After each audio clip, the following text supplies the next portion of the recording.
It's a middleweight mashup in Saudi Arabia. Dan Tom here with MMA Junkie to help you break down the main event for UFC Fight Night 250 between Israel Adesanya and Nassourdine Imavov. Imavov, of course, has been quietly making his way toward the top of a somewhat stacked middleweight division, but in order to get that shot at gold, he's going to have to get past the former champion in Adesanya, who, of course, we last saw Izzy, the last style bender, coming off of a failed bid to get his title back last year against Dricus du Plessis. Well, he's going to look to bounce back in emphatic fashion, perhaps, this weekend. At the time of this video, the odds makers and the public are siding with Adesanya in the neighborhood of minus 164 with a comeback on your underdog Imavov in the neighborhood of plus 128.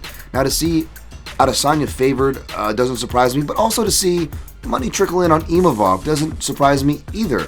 Of course, people are starting to figure out perhaps Adesanya's style, as intricate as it is, as feint-heavy as it is.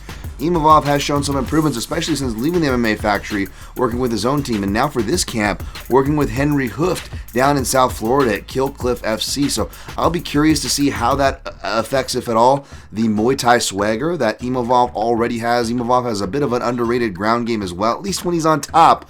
However, grappling, whether he's winning or losing those equations, does tend to tire him out. And in fact, we've seen Imavov flag in 3-round affairs, much less 5-round affairs. So that's where I give Adesanya the biggest advantage, his experience, his cardio, and he is coming off of a round 4 defeat, but we've seen Israel Adesanya in victory or defeat be able to navigate and fight through hard fights before. So I'm going to be leaning toward Adesanya to see why, the tactics on why I see him getting it done most likely by decision, but also what to look for from the Imavov side. Well, check out my in-depth breakdown over at MMAJunkie.com where you can find results this weekend.